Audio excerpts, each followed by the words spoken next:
Welcome to uh, the computer security seminar.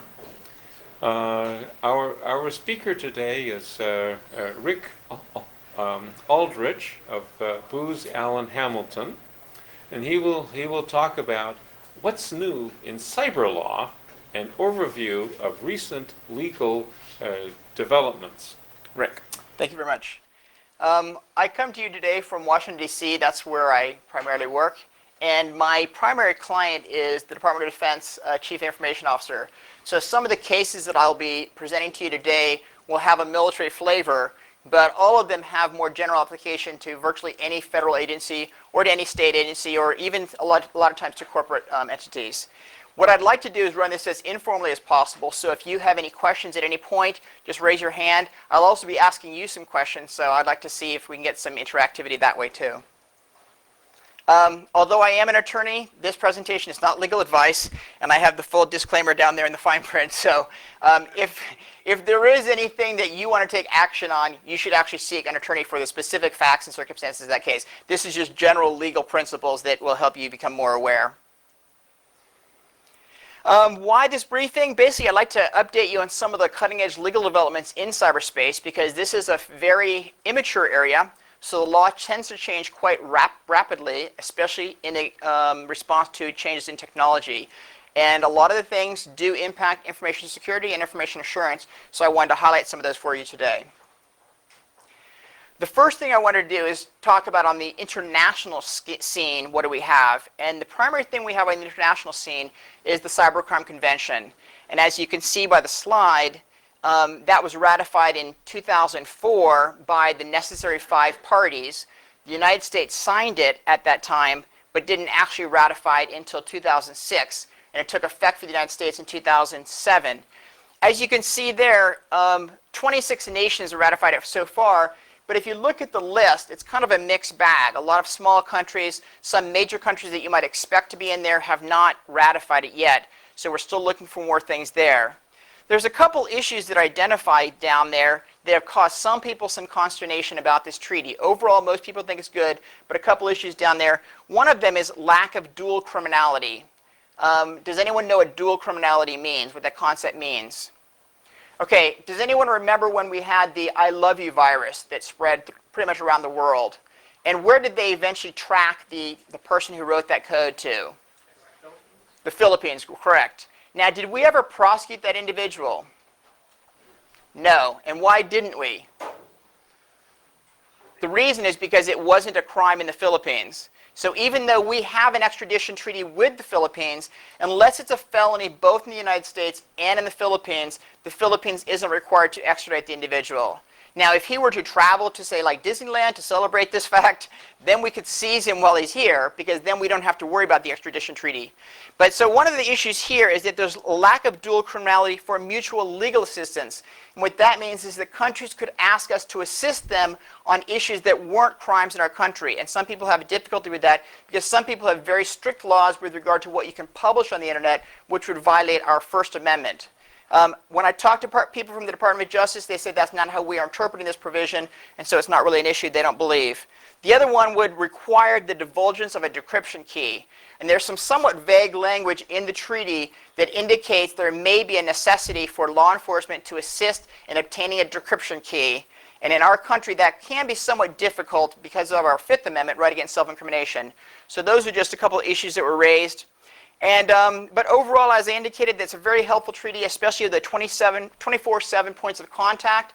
This allows any party to the treaty, and actually people who are party to this separate side treaty, to also use experts in the countries to help track down the perpetrators of cyber crimes. You can actually call up and ask them, okay, how do we get this data from you immediately, or how can you stop this, or how can you preserve this evidence? The next thing I'd like to turn to is the NATO treaty, the North Atlantic Treaty Organization's treaty. And the reason I bring this is some of you may be aware that Estonia and Georgia suffered some pretty significant cyber attacks on their infrastructure. Some of them weren't able to bank for a few days. They weren't able to use the internet. They weren't able to do a lot of things that they do by internet. And so some people asked, what was the implication of this? Does this constitute an attack against Estonia such that they could ask NATO to invoke the defense of all provision. And at the time, NATO said no, because NATO qualified it as a cyber riot. And a cyber riot doesn't count as an attack against a member. That's more like a civil disturbance. So they were able to finesse the issue that way. But I think it has caused a lot of people to look into the future and say, okay, how are we going to be able to deal with this in future situations? Because it looks increasingly like countries may use a cyber attack to either magnify or complement a more traditional kinetic attack. Okay, now within the United States, it's important to know what role you're playing to determine how the law applies to you. And because the way Congress has written our laws, there's relatively rigid lanes in four main areas. One is if you're a system provider, and that would be like if you're an ISP or you're a system administrator for a university, things like that. Those are all in the category of system provider. There's a certain body of law that applies to them that allows them to do things that other people can't. Even without separate consent or anything else. They're allowed to do certain things in that role that other people can't. Another role is law enforcement. Another role is counterintelligence. And a fourth role is when we're actually involved in war, the war fighters. What can they do? So those are the four main areas. And we'll touch on those a little bit as we go through some of the case discussions that I have later on. Now, if you look at this spectrum, I've kind of tried to place on there where different types of activities would go. So you have ping on the far left, which is basically you just trying to determine whether a port is open. Some have made it akin to a knock on the door, where you're just trying to say, is anyone home? Now, that might, if you were doing a broad ping, that might be a little bit more like checking each window, checking the fire escape, etc. But most courts have held that a ping is not illegal. Now, it could become illegal, just like knocking on the door could become illegal. If you continue to knock on your neighbor's door and then run away and then knock again and run away and knock again, that's generally some type of criminal mischief in most jurisdictions. And likewise, if you do a ping of death, such that you ping a computer so many times that it can no longer function or you seriously degrade its ability to function, that would constitute a crime. But basically on the far left are those things which generally won't constitute a crime, and on the far right, the far more serious things which could actually constitute cyber war. And the things in the middle, and the reason I have it just phased in, is that there's no strict cutoff points. What could constitute cyber terrorism could also constitute cyber crime, and it may even be constitute cyber espionage. Although certain times, it's going to depend on who the sponsor is.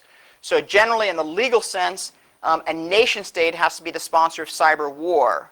So when Chinese individuals were attacking the United States and United States hackers were attacking back at China over a P3 incident that was some years back, a Navy spy plane, some people in the press said there's a cyber war going on. But it wouldn't technically be a cyber war unless the nations were behind it, and else they were sponsoring it. And it wasn't so clear that that was the case. And that was also the case with the Estonia issue. A lot of people weren't able to attribute the source of that specifically to any one nation. Several people theorized that Russia was behind it, but other people said, no, it looks like Russia is just acquiescing in it, that there may be a whole lot of subordinate actors doing it. And that's part of the problem in this whole area, is actually being able to attribute the source. Cyber terrorism, you're generally looking there at a sponsor who is trying to do something for political or religious reasons. So they're trying to make a big impact, and oftentimes they will commit cyber crimes in order to do that. And cyber espionage, we're also looking at a nation-state sponsor generally there. Now, the law is constantly changing, as I told you, and the most recent change to the Computer Fraud and Abuse Act occurred last year. Under the, strangely enough, the former Vice President Protection Act is where it came under, because it happened to encompass some things about that too. But a couple of things, and I'm not going to go through all of these, but a couple of things, it for the first time made it a crime to conspire to commit a computer crime. Prior to that, you could conspire to commit, and there was no separate crime for that. So now there is. And then, most importantly, perhaps, it eliminated the requirement that damage to a victim's computer exceed $5,000 in certain types of offenses, because in some cases that was a little bit difficult to prove. So it reduced that necessity. Oops. Okay, so now I'm going to go into some cases, some actual cases, and I'm going to give you the facts, and then I want you to play the judge. So listen carefully to the facts, and then I want you to tell me how you think the court would rule. In this particular case, there were two Russians, Vasily Gorshkov and Alexei Ivanov, And what they did is they would break into U.S. corporations, steal credit card numbers, and then contact the corporation and say, I have some credit card numbers of your customers, and unless you hire me as a computer consultant at a certain wage per year, then I'm going to publish this on the internet, and your stock's going to go plummeting down because everyone will know that you can't even keep your customer data secure. So a lot of companies, in response to this, they actually paid the money. But one company said, we're not paying. And so they contacted the FBI. So the FBI set out to basically a sting operation. First, they called Russian authorities and said, would you help get these guys to be extradited to our country so that we can prosecute them? And Russia said no. So then they said, okay, fine, we'll do it ourselves. So what they did is they set up a corporation called the Invited Corporation to invite these two individuals to come to our country.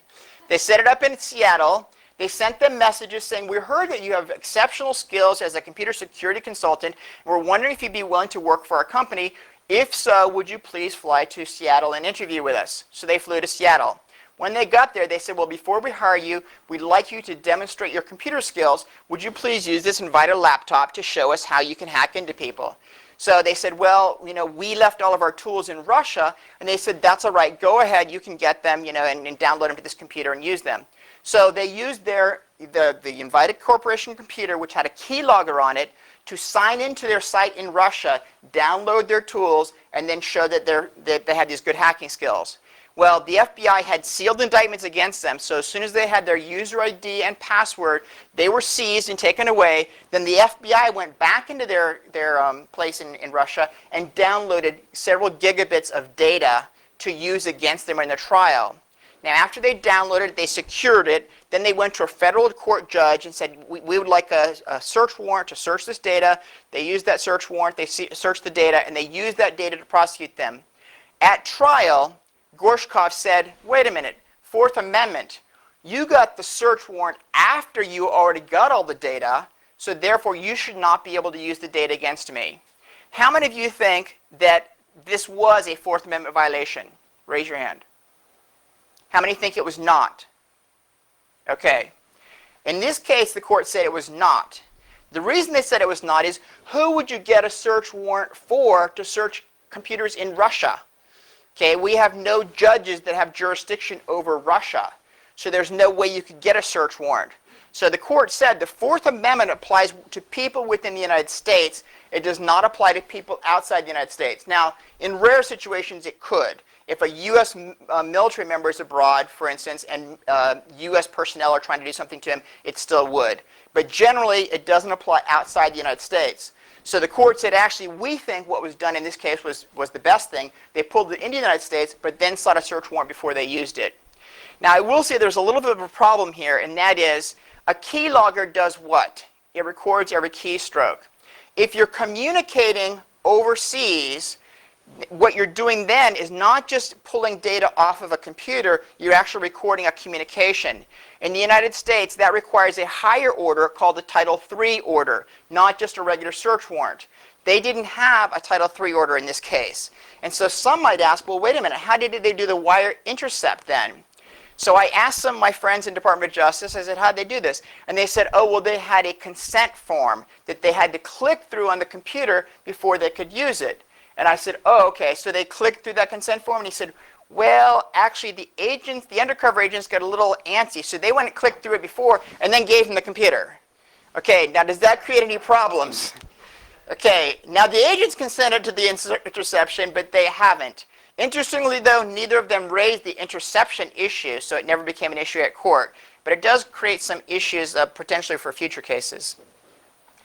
Okay, now this is an interesting case. For the longest time, the Department of Defense had a banner that whenever you go down to any Department of Defense system, you click through it and it says, I consent to being monitored. I know you can search everything, blah, blah, blah, blah. This is a government computer. And I understand that you have something similar, although it may not be implemented in a banner. It may be implemented in a user agreement that you sign at the beginning of the semester or something like that. So we had one of those. But while that was in effect, a Lance Corporal Long, Lance Corporal is a very junior rank in the Marine Corps, She found out that she might be called to give a drug urinalysis sample. In the military, you can be asked at a random basis to give a drug urinalysis sample because they want to make sure that military personnel are not using drugs.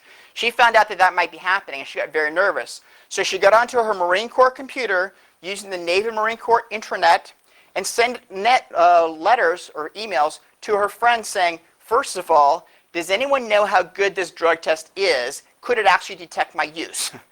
And secondly, if it can, does anyone know any good masking agents that could mask it for this purpose? Well, as soon as the investigators found out that she had sent those emails, those are obviously very incriminating. So they went to the system administrator and said, would you please retrieve these emails for Lance Corporal Long over these dates? They did. They were used at her trial. At trial, she said, I object. I had an expectation of privacy in what I use on the computer. Now, the military judge said no. He said, you click through the banner, you have no expectation of privacy, so all of it comes in. She appealed, and at the Navy Court of Criminal Appeals, they said, no, we believe that she did have an expectation of privacy in this case, and so therefore we're going to overturn they were going to overturn it, but they said there was so much evidence anyway, she still is guilty. So then it got appealed by both the government, who said, no, we shouldn't have had to do that. And then secondly, she also appealed saying, no, if they did it wrong, then I should be free.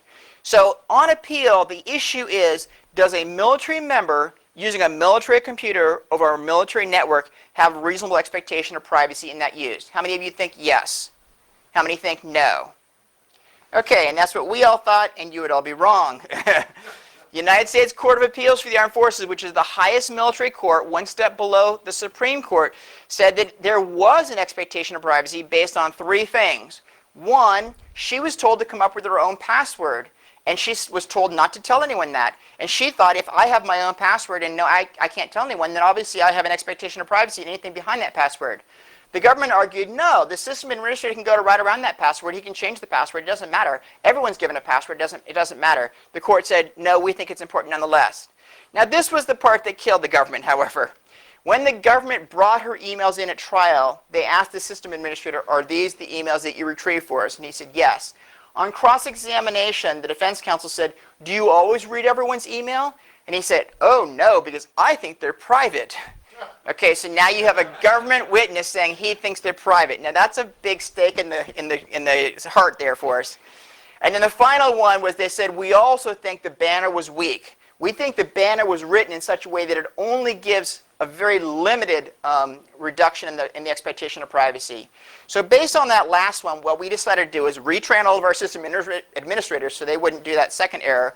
The passwords we actually address in the banner now. When you click through the banner on the DoD system now, it says you will be given passwords, encryption keys, and other things, and these have no benefit to you. They are only to protect government communications from others, not to protect your personal communications. So we did a lot to modify the banner. The federal agencies who followed us on our earlier banner are also changing their banner to match this. We are still having some issues, however, with attorney-client privilege, because within the military we have attorneys who advise defendants. We also have clergymen who discuss things with penitents, and we also have psychotherapists who discuss things with their patients. And all three of those have a privilege, and all those privileges require some type of expectation of privacy. So they were complaining, saying, whoa, wait a minute, now that you've made it really clear I have no expectation of privacy, how do you expect me to communicate with my clients? And so we had to put a little extra thing in the banner to accommodate that, and that has made it a little bit more confusing, but hopefully it'll all stand up. Okay, so just a few months after, probably about 18 months after that case came down, and before we had a chance to change the DoD banner, this case came down.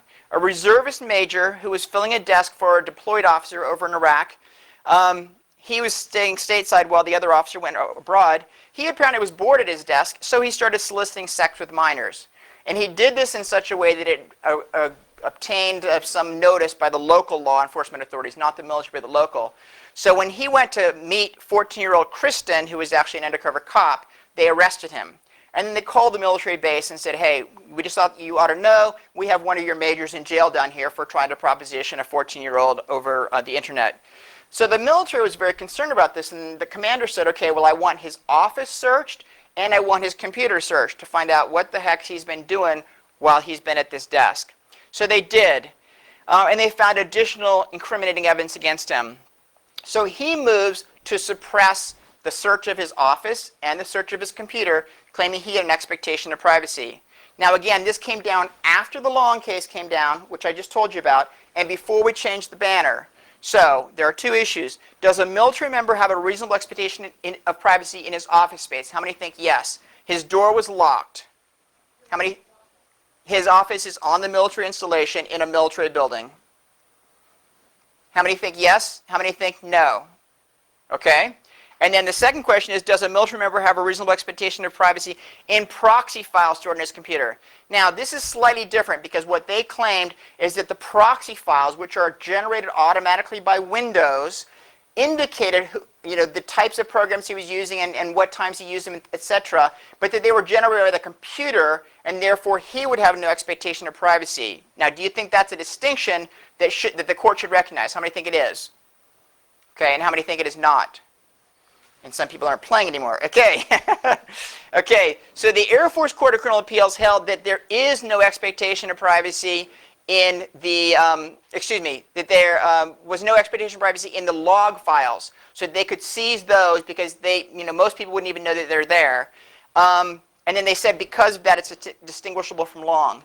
But it went to the next level of appeal, and at that next court, they did something very strange. They said, no, we're not going to make the distinction between log files and other, because at the oral argument for this case, the investigators admitted they didn't just seize log files, they seized other files from his computer anyway.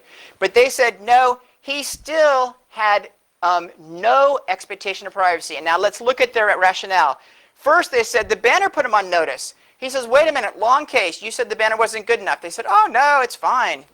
Then they said, well, you didn't even testify as to what your subjective expectation of privacy was, because you're supposed to say, well, I thought it was private. Well, it turns out Long didn't either. She never testified in her case. So he's like, well, wait a minute. Then he says, well, I was issued a password. That worked for Long. And they said, oh, no, passwords are not significant. And then finally, what seemed to turn it was the commander said, well, I could have accessed his computer and seen everything on there anyway, so how could he have had an expectation of privacy?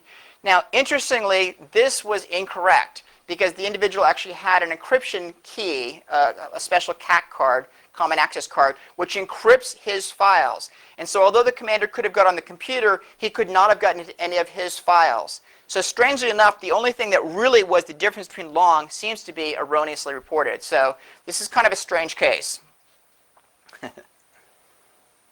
Okay, so the next case we have is actually a commercial case, Quan versus Arch Wireless. And this actually involved a police department. The police department had an email policy that says everyone should realize that there's no expectation of privacy when you send emails as part of your official police duties. And subsequently, they got these little text machines. Now, hardly anyone uses those because we have far more sophisticated PDAs now. But they had little devices. They could just send text messages. That's all they could do. And so they purchased these text message devices for the police force. And they purchased a contract which would allow them to send up to 25,000 characters per month. Well, it turns out a lot of the policemen were sending a lot more than 25,000 characters. And so the individual who was responsible for collecting the money to pay for this, he said, look, if you do go over 25,000, you're either going to have to pay that overage because we didn't pay for it as a police department, or you're going to have to explain to me why you're going over, and you're going to have to show me all your emails. And he says, but if you don't, if you're just willing to pay, I won't look further. So Quan just paid every month. He paid quite a bit. And then finally, a lot of other people were paying. So the chief of police says, wait a minute, this isn't fair. If they're doing official police duty, they should not have to pay extra just because they send a lot more characters. So I want everyone's log files to be reviewed to see what text they're sending. And if it's really all government official, police business official, then I'm going to up the limit. Well, when they did this, they found out that Quan had a bunch of personal sexual messages in his thing. And so they took action against him. And he says, whoa, wait a minute, I had an expectation of privacy. Because they told me as long as I paid, they wouldn't check my emails. Now, the government says, well, no, it was clear in the policy that anyone who sent these types of text messages had none. So how many of you think that he does have an expectation of privacy?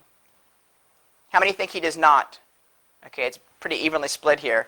What they ruled is that he does not. That he does. I'm sorry, that he does. They said even though the policy said that he does not, the fact that someone implemented it in a way that gave it back is significant. Now, the problem with this case is that it puts every agency or corporation into a bind. Because as you know, we changed our whole banner. We did all this training and everything else in the Department of Defense to make sure we had a good banner. But what this case seems to say is that some really low-level person somewhere in the chain of command could say, well, don't worry. In my unit, I'm never going to check any of your email. And he could effectively trump our policy, even though he has no authority to change it. Because this court says that if they do by action something contrary to their policy, that can effectively change it. Now, the other issue that got raised is, does the chief's intent matter? And the lower court said, well, yes, it does. Because since he was just trying to do a good thing, he was trying to save people money, then that's a significant thing, and so then it doesn't become a problem. But the higher court said, no, it doesn't matter at all. Regardless of what his intent was, if the lower level employee effectively changed the policy, that's effective. Okay, now here's an interesting case. An individual views child porn on the internet while he's on a business trip. Then he goes to Canada. Well, when he arrives in Canada, they check his record and they see that he has some minor convictions in his past. And they're related to sex, so they ask to search his computer. They search his computer and they find this child porn on there. And they ask him about it and he says, well, I didn't download any child porn. I just looked at it. I never saved it. Because he says, I wanted to make sure I didn't get in trouble with the law that says you're not allowed to save child porn. I just looked at it. Now, of course, when you look at it on the computer, it saves an image in your cache. That's how the computer can display it to you. So even though he didn't save it, apparently he didn't realize an image was still saved on his computer. So they said, okay, you're not coming into Canada. So they called U.S. Border Patrol and said, hey, we're sending him back to you because we're not letting him into Canada. We're going to fly him to the Seattle Border Inspection Station tomorrow, or Seattle Airport, actually, and you guys take care of him, whatever you want to do. So when he arrives in Seattle, they seize his computer, and they search it, and they find these same images. They prosecute him. There's two issues here. One, is the search legal? The customs agents who seized the computer never got a search warrant, or search authorization, or anything else. They just started looking through. So how many think that is a legal search? How many think it's an illegal search? Okay. And then the second issue, well, let's just do that one first because that's a big one. The court held it was legal, and they said under the border exception to the Fourth Amendment. In other words, when you're near the border, the government has a lot more authority to search without a warrant. Now, how far does that border go? Is Seattle on the border? No. So why did they get to do it in Seattle? What's the issue there? Okay, right. Could I do it in Indianapolis? Could I say that I'm going to do a border search in Indianapolis? Yeah. Yes. Why? Right. And as long as you came in on an international flight and this was your first stopping point, it's also your border. Okay? So the court held in this case it was a border search, even though it did not occur at the border. It did occur at an international airport, which was his first stop in this country. So therefore, no search authorization necessary. Question? I'm just wondering whether he could have made the case since he hadn't been admitted to Canada that he hadn't left the U.S. Yeah, the unfortunate thing is physically he had. So he did. He theoretically didn't cross the border in a way because they rejected him, but in fact, physically he did, and he had to report back. So that's an interesting question. Okay, the second question is the possession of the child porn in cache enough to constitute the crime of possessing? And in this case, the court said yes. They said, now, it appears that he was not smart enough to actually get to it, but the court did say that there are experts who indicated that because it's in cache, if he was sophisticated enough and, if he tried to get to those files, Windows would send some messages saying, you really shouldn't go here, you shouldn't. But as long as he said, okay, he could get there and he could change the names and save them as his own files, and therefore he possessed them. Now, I say compare with the Kaczynski case, which is a Ninth Circuit case. In that case, a guy had 19,000 child porn images on his computer, and they said they could not be used because, in sentencing, because of advanced downloading, lack of sophistication, etc. As you know, if you use some of these browser accelerators, they'll actually download files on the page that you're on, even though you haven't asked it to download them, just so that if you click on that, it'll already be pre-downloaded.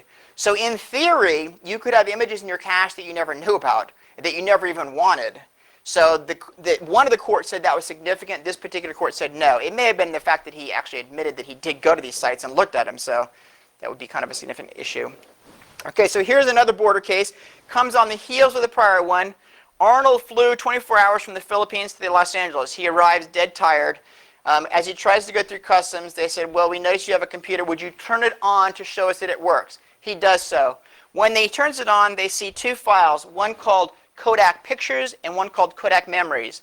And for some reason, this seemed to spark interest in the border inspection agent. So she says, why do you have these files? So she started looking into them. And she found two nude women. Now, adult porn is not illegal in this country. Child porn is.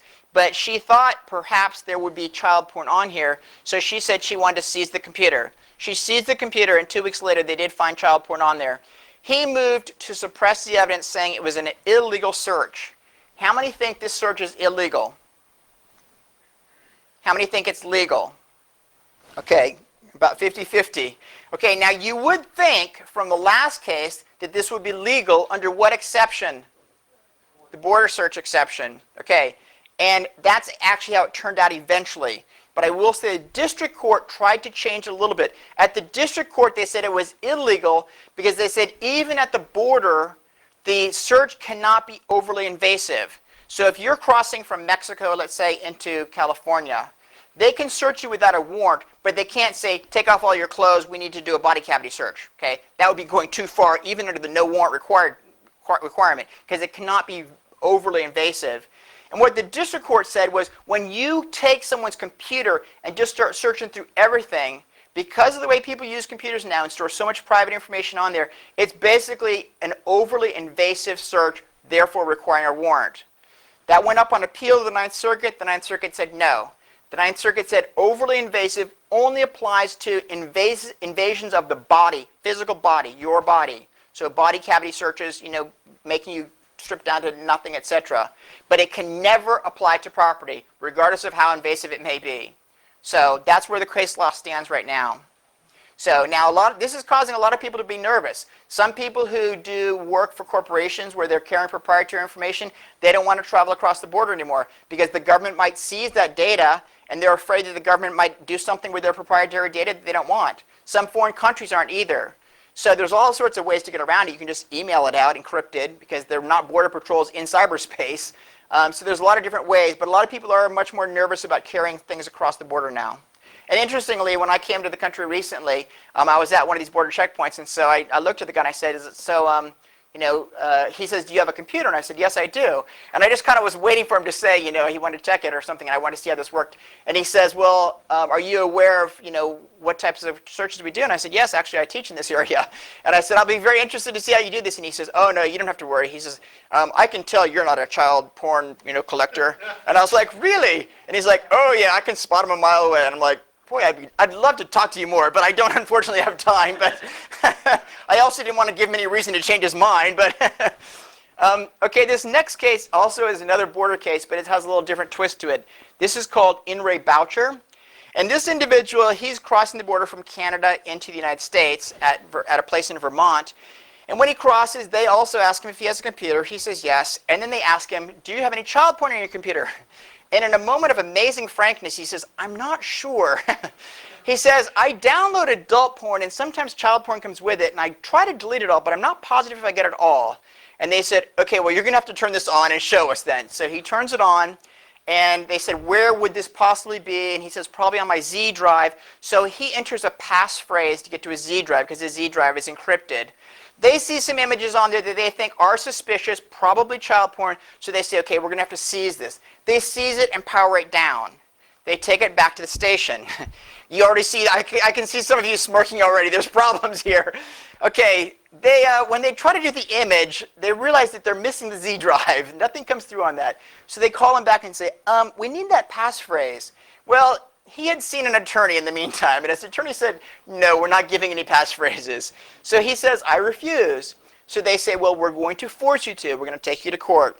So the issue is, first of all, can he be made to give his passphrase? How many think he can?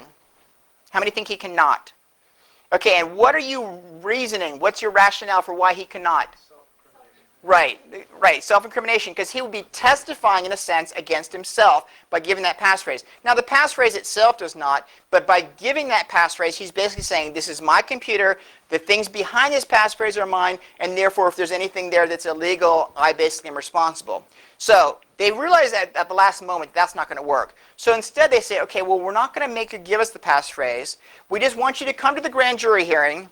We'll give you the computer. We won't look. You type in the passphrase and give us the computer after it's been entered. Okay, now, does he have to do that? How many think yes? Okay, and how many think no? Okay, the lower court said no. He can't be made to do that because that's also testimonial in nature. He's still basically doing an act that is testifying to the fact that these files are his. Now, that ended up getting... then the court tried to say, the government said, okay, well, what if we don't use that against him? We'll tell no one that he entered that in. We will only bring in this evidence, and we will be responsible for linking these to him by some other method that we have, at our disposal. And the court said no even to that. And then they went to the foregone conclusion doctrine, which I'll get into in just a minute. That just recently got appealed. And on the appeal, the court overturned it, saying the government modified. Now the government's saying we're not going to ask for anything but an unencrypted version of your Z drive. And the court said for that you can force him to give you an unencrypted version. Now this is tricky though, because how are they going to do that? Now this is the thing. Let's suppose that they wanted you to give up your passphrase. If you had it written down on a piece of paper in your in your home, and they knew it was in a little blue book, your address book or something like that, they could serve you a subpoena saying, give us the little blue address book that has your password in it, and you would have to give it up. But if you only have it in your mind, they can't. They can't say, give us what's in your mind. Now, if they tell him he has to produce an unencrypted Z drive, what are they basically doing? They're forcing him to pull out what's in his mind. So it's still a little bit complicated in how this is going to happen. Plus, let's suppose he says, well, geez, it's been so long now, this appeal and everything else. I totally forgot the password. What are they going to do? Or what if he says, yeah, I think it's Mary Had a Little Lamb. Oh, that didn't work? Let's try 3 blind mice. Oh, that didn't work? Let's try, when are you ever going to figure out that I'm not going to give you the password? At some point, could he guess, geez, I thought it was that, 50,000 guesses later. So I'm not sure exactly how they are going to enforce this against him, but right now the case law does say he has to give them an unencrypted version. Now I bring this case up because so many people are encrypting drives now, and technically you don't have to do anything that would encrypt you, self-incriminate yourself. But this case kind of creates a little bit of an end around that. Okay, the next case is going to be a Heckenkamp case, and I thought this might be interesting for you since you are at a state university. This also happened at a state university, the University of Wisconsin. Qualcomm, which is of course a commercial company, they found that someone was hacking into their computers, and they were able to trace it back and figure out that it was a University of Wisconsin student. So the University of Wisconsin was notified, and the FBI was notified. The University of Wisconsin system administrator started trying to track this down, and he realized that this guy was on their campus and had gotten into some files of their own as well. He'd hacked into some university files, and this made him especially nervous because it was right before finals week, and so he said, oh God, the last thing we can deal with is a hacker right now. So he blocked that individual's IP address. Well, he went home later that night, and he says, I wonder if that guy figured out a way to get around that. So from his home, he found out that someone had broken back into the university's computer system. And he tried to track it back, and it was not coming from the same IP address. But he did a lot of searching, and he found out who it was coming from, a very similar IP, just a few digits off. He remotely went into that student's computer from his home, searched around the computer, figured out it was the same guy, took some screenshots of what he found in that computer, and then blocked him and then reported to the FBI. So now the guy gets prosecuted for a Computer Fraud and Abuse Act infraction or offense, and he moves to suppress, saying that when the system administrator went from his home remotely into his student computer, that violated his expectation of privacy. How many agree? How many disagree? Okay, well, at least we're getting some healthy debate on both sides on these issues. Okay.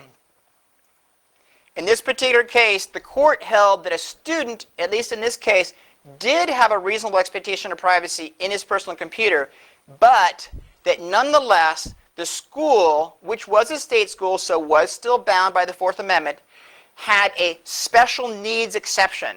In other words, this system administrator was trying to protect school property, the school situation, right before finals week, etc. He wasn't operating at the behest of law enforcement. In fact, the FBI said, don't do this, you're going to mess up our case. But he did it anyway because he felt he needed to protect the school system. So the court held in that case that because of that, he fit under this narrow exception called the special needs exception, where the school was just trying to protect its own computers, and they upheld it, even though they claimed that the student in this case did have a reasonable expectation of privacy. So this is a very interesting case. The special needs exception is hardly ever invoked by the courts. In this case it was, and they have cited it in a few other cases subsequently. So now I will say though, if you look at the bottom, look what the court claimed. The court claimed besides, the system administrator did not view, delete, or modify any of the actual files in the computer.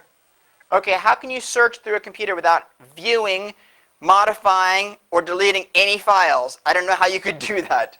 Okay, so obviously the court got the technology a little bit wrong, but in any event, that was their holding.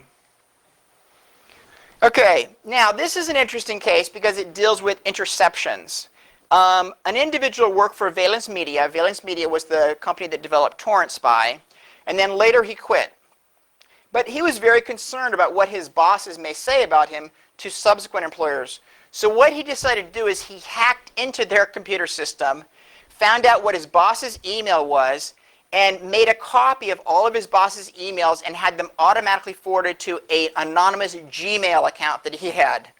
So he was basically getting everything that his boss said because he wanted to make sure his boss wasn't saying anything bad about him. Well, eventually he says, gee, they're saying a lot of other interesting things, things that the Motion Picture Association of America might be interested in, because Torrent Spy obviously is a file sharing software that can share movies, which is a big concern of the MPAA. And so the MPAA said, we will pay you $15,000 for that email that you've collected. So he said, oh, no problem, here you go. So when that happened, his boss sued, saying he violated the hacking statute by intercepting my email, or actually the Federal Wiretap Act. He violated the Federal Wiretap Act by intercepting my email. So do you think that copying and forwarding an email from a hacked account constitutes an interception under the Federal Wiretap Act? How many say yes? How many say no? Okay. Interestingly, the court said no, to everyone's surprise, including virtually everyone in the Department of Justice. Because if this isn't hacking, then we never have to get Title III court orders again. Because it's very easy to go into someone and just forward all their email. Now the court below, what they were trying to do is they said, well, interception, the way I think of interception, it's like capturing the message en route. Like if you intercept mail, you take it out of the mail system. You know, you're intercepting the mail. She says, well, he didn't intercept it because he didn't take anything away. His boss still got his email, and it wasn't even changed. He just made an extra copy of it and forwarded it. So there's no interception. So the court below tried to say, we don't believe this is interception as we interpret that term to be defined. But, you know, it'll be interesting. The case is supposed to be heard on the 7th of October of this year in the Ninth Circuit, and I would be shocked if the Ninth Circuit does not overturn this. Because if this is upheld, then there will be, you know, a lot of police forces that will be very happy because all of a sudden they won't need to get Title IIIs anymore because they can do all sorts of interceptions and not call it interception. Okay. This has become another recent trend in the law, and this deals with the Computer Fraud and Abuse Act and bad purpose. What happened in this case was the Drug Enforcement Agency was conducting a drug investigation, and it turns out that the target was hosting some an informant outing website. In other words, the Drug Enforcement Agency has some informants that no one's supposed to know about. They keep their identity very secretive. All of a sudden, they were finding out that somehow someone was finding out about it, and they were posting it on this website saying, by the way, this guy with his picture, name, etc., is an informant. Watch out for him. And they're like, man, this is just really messing up our investigations. How is this person finding this stuff out? Well, they eventually tracked it back to an individual who had access to NCIC, which is the National Criminal Investigative Center, Crime Investigation Center. And that has all sorts of information on it, which included the identities of these undercover agents, apparently. And so what they said is, well, you should not have been able to pull that data down and provide it to these people who subsequently put it up on this website. Now, what they charged him with was unauthorized access or exceeding authorized access. Now, he did have authority to use the NCIC system. He was a person who was authorized to use that. But they're claiming that, well, the way you used it was not authorized. So the question is, does that fit within the terms of the Computer Fraud and Abuse Act? How many think it does? How many think it does not? Okay. This was also a close call, and the courts have actually split on this. But in this case, they said it does. They said that although he was authorized to access it, he wasn't authorized to access it in this way, so he exceeded his authority. Most courts seem to be going the other way. Most courts are saying, no, this was a hacker statute. And what they meant by going beyond your authorization or without authorization is that you didn't have, any permission to do it. Not that you just did it for a purpose that they didn't really like. Because as soon as you start converting it to that, it really starts expanding the statute quite measurably. And so it's unclear how this will go. There was a case that just came down a couple days ago, LVRC Holdings versus Brecka, which I cite in that last bullet, where they're talking about, does disloyalty count? Because some people, when they're about to lose their job, they start sending home all the secret documents on that particular company's machines. And so some companies have sued them under this hacker statute, saying that was unauthorized use of the computer. And a lot of courts are saying, no, no, no. He was your employee. He was allowed to use your computers. You have to prosecute him under some other law. But some courts are now saying disloyal use can actually constitute a hacker offense. So we'll have to see how the courts come down on that. Now, some of you may have heard this case, the social networking case. Drew, she had a 13-year-old daughter. She apparently wanted to somehow help her daughter in some kind of a strange way. So she posed as a 16-year-old boy on MySpace. And then she befriended one of her daughter's friends and set up this whole fake romance. And then she basically told her daughter's friend, basically, it's over, you're not even worth it, blah, blah, blah, blah, and had this really messy breakup, which subsequently resulted in the other girl committing suicide. So this became a very big case, of course. They brought it to the Missouri U.S. attorney, and he says, I won't prosecute this. This does not fit under any of the federal statutes that I have available to me. Okay, it's unfortunate, it's terrible, but there aren't statutes to cover this. So they brought it to the Los Angeles U.S. attorney, because MySpace is located in Los Angeles, and they try to get jurisdiction there, and he said, I will bring it. So the question is, do Drew's actions amount to unauthorized access to a protected computer? Now, protected computer under U.S. law is defined as any computer attached to the internet. So when she signed up for MySpace as a 16-year-old boy, but with MySpace's approval and everything else, of course they didn't know she was a woman, an older woman. Does that constitute the hacker violation of unauthorized access to a protected computer? How many think yes? How many think no? Okay, you're all wrong then, because the court actually held that she was. Now that's very strange, because what this basically means, the government's case was MySpace has specific terms of service that you have to sign as part of your contract. And those terms of service say that you won't lie. Okay, we all know that no one lies when they sign up for a MySpace account or does anything else on the internet. Okay, so remember that. But anyway, they eventually said because she lied on that terms of service, she broke that contract, and if she broke the contract, then her access was not authorized because she was not complying with the access. And if her access was not authorized, then she just committed a federal crime. Now, a lot of people didn't like that because they said, wow, a lot of people don't even read those contracts. They just click the end. Yep, whatever, okay. And so they said, boy, you've just made criminals out of a whole lot of people, because a lot of people also lied. They give fake names, Mickey Mouse, whatever else. And so, what does this mean? So interestingly, on the 28th of August, just recently, a judge, she made a motion to dismiss, claiming that the government could not have proved their case, that there were problems with how they charged this, and the judge actually dismissed it. This is not an appeal. The judge, just in retrospect, is saying that even though a jury acquitted her, even though a jury convicted her, as the judge, he's overruling the jury, which is a possibility. You're allowed to do that as long as the law does not support the jury's findings. And he's saying that violation of the terms of service alone cannot transform that into a federal crime. I think a lot of people are actually more comfortable with that, but it'll be interesting to see where this case continues to go. Okay. This is kind of an interesting case. It just shows how we're going with the law and everything else. Oh, actually, we're getting kind of close on time. So this just basically says if you do that automatic sign up for Facebook and you say, yeah, go ahead, go through my book. If it accidentally sends someone a friend message that has a restraining order against you, you just violated the restraining order. Because you contacted that person, even though you didn't intend to, perhaps. Okay, these are two kind of interesting cases. A Japanese woman killed in the online world MapleStory, which is kind of like Second Life. It's just a different version. Her husband, after he gave her a messy divorce, can she be charged with a crime? How many think yes? How many think no? She actually will be. She'll be charged for hacking into his account. That's how she was able to kill him. She hacked into his account. It was a violation there. Obviously, you can't be charged with killing him there. Two Dutch teens tried to coerce the third teen at knife point to get his virtual amulet. It's a really hard to get amulet. They forced him at knife point to give it to him. Obviously, that's a crime, forcing at knife point. But the question was, can he be charged with theft of goods when they did that? Is an amulet, a virtual amulet, a good? How many think it is? How many think it is not? Okay, the court held it is. The court held, even though technically it doesn't exist, it has value, and so therefore it's a good.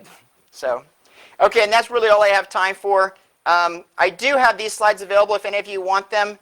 I do have a few more things that I wasn't able to get through. Basically, just to wrap up real quickly, I just wanted to show you that the law is still developing. It's a little all over the place. There's still a lot of splits in the circuit, but there is starting to develop some maturity, and I tried to show you some of those trends. Thank you very much. You've been a very good audience.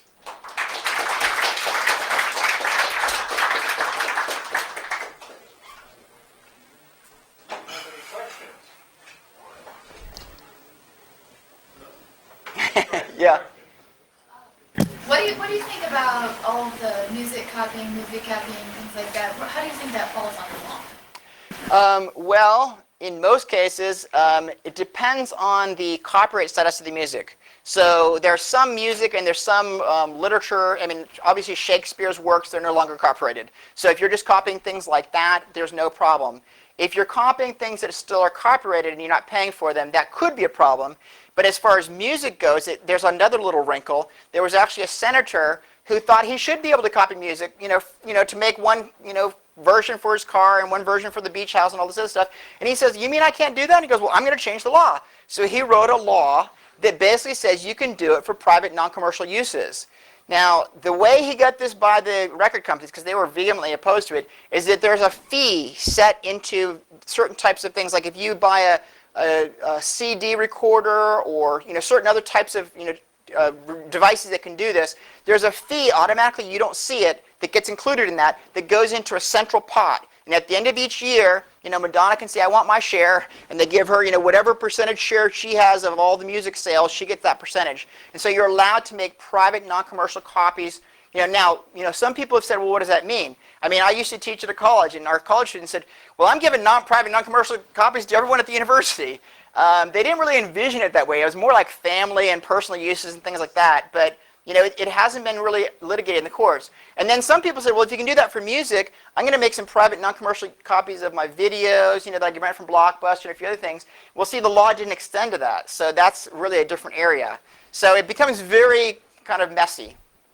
And a lot of these file sharing things, of course, if you're referring specifically to that, most of them are going to involve all sorts of illegal sharing and purchasing that isn't being done. Any other questions? Yeah.